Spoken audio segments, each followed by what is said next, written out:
Returnal is a powerful roguelike recipe offering intense combat, a drip-fed narrative of palpable dread, and a cohesive combination of artistic elements. Housemarque's third-person shooter delivers lightning-fast action transfused with incredible exploration, featuring equal doses of intensity and lingering unease. Every run is the start of something new, but what you learn over many failures provides an extra edge as you attempt to chart the sci-fi horror world of Atropos. Returnal deftly combines gameplay, graphics, and musical composition to create a haunting tapestry that's an absolute joy to partake in, even when a mistimed dodge or a sinister trap claims your life. Returnal is a challenging game that puts relatively high demands on the player. There are no difficulty dials to tweak, so the experience can feel overbearing at times, especially in one of the later stages. While this adds to the overarching horror elements that exude from Returnal's core and enhances that sweaty grip for your life moment of slaying a massive boss, it's important to note that it's possible to lose hours of potential progress in mere seconds should things go awry. Death is inevitable and can be devastating. Being willing to learn and ready to adapt your strategies and glean takeaways for future runs is essential. I felt that the challenges presented by Returnal enhanced the nature of the unknown alien planet and that these elements contributed positively to the overall game. Still, some players may find these asks to be outside of their enjoyment range. As Celine, who gets stranded on an alien planet, your journey on Atropos brings questions and exciting revelations. The story is communicated slice by slice over time as you work through different biomes, with each narrative piece adding one element to a larger puzzle that's a pleasure to work out. While anything but a blissful fairy tale, the narrative functions more like a soothing balm to the endless cycle of doomed runs and discomforting discoveries. When things were at their worst after a few failed runs, at least I was learning more about the mysteries that tie the world together. Also, try not to get spoiled by the story before playing the game, as it's a pleasure to put together clue by clue. The exploration through the biomes is procedurally generated in some respects, but you learn to recognize rooms and what's inside each one over time.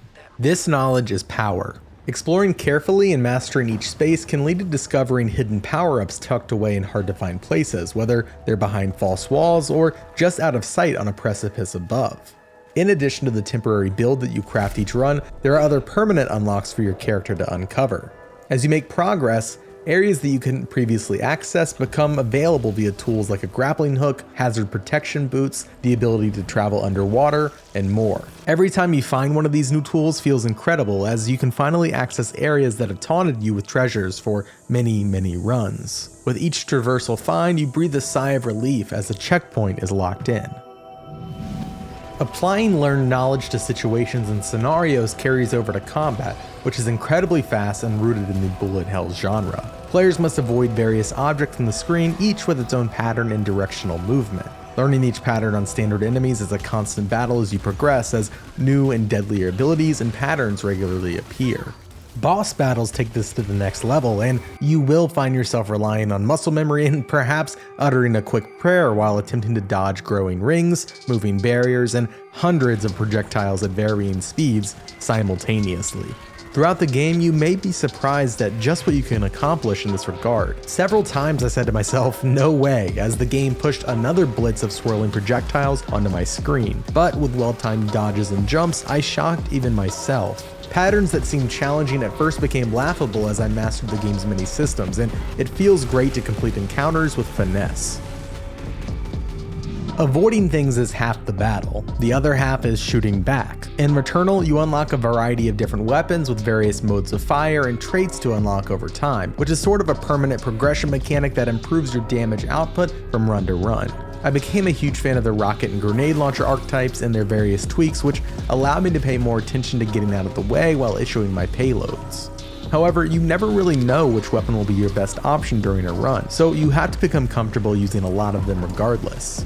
This keeps things fresh and had me stuck with one of my least favorite weapons during a particularly tough boss fight, but it's all part of the freshness that comes with each run. You never know what you're going to get, and you have to use everything together to survive. In true roguelike fashion, you may have runs with excellent weapons where you make a ton of progress across multiple biomes, and in others, you may perish a room or two into your adventure. Risk and reward are intricately tied together in Returnal, as there are numerous upgrades you can find that come with a risk of a malfunction that debuffs your character when you collect them. This means you might be able to increase your health pool or collect some bonus resources, but you might get a serious penalty as a price, like losing 85% of your damage while stationary. You can ditch these penalties by completing different goals, so careful planning for when to take on the risk of malfunctions is essential, as you can completely change the way you play. A late game biome plays with the concept of issuing malfunctions for getting hit by some enemies, which, as you can imagine, is a massive incentive to up your dodge game.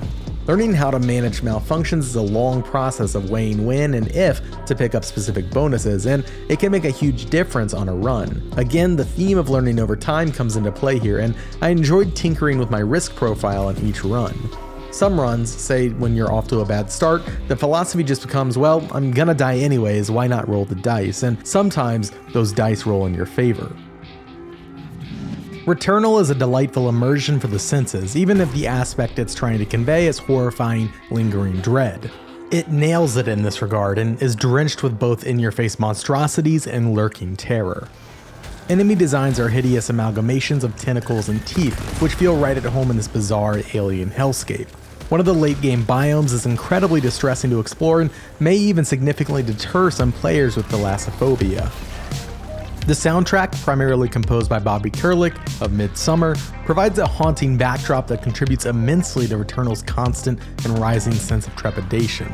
The unnerving melodies gnaw at the back of your mind long after you set the controller down. One stage in particular hinges on music, and the feeling that you get while climbing up to the boss as it gets louder and louder exudes cacophonic anxiety. Feedback from the DualSense controller is a nice touch to the overall ensemble, providing nuance from the tiniest droplet of rain to the impact of a titanic monster crashing into you at a high speed. Returnal is a relentless nightmare that's a dream to play.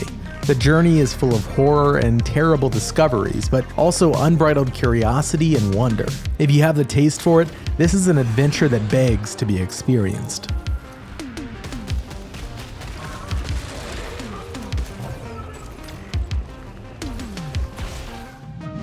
Hey everyone, Alex here. Thank you so much for taking the time to watch this video review of Returnal. If you enjoyed it, be sure to like the video, subscribe, and leave a comment down below letting us know what you think about Returnal. For all things video game reviews, news, previews, and more, head over to GameInformer.com.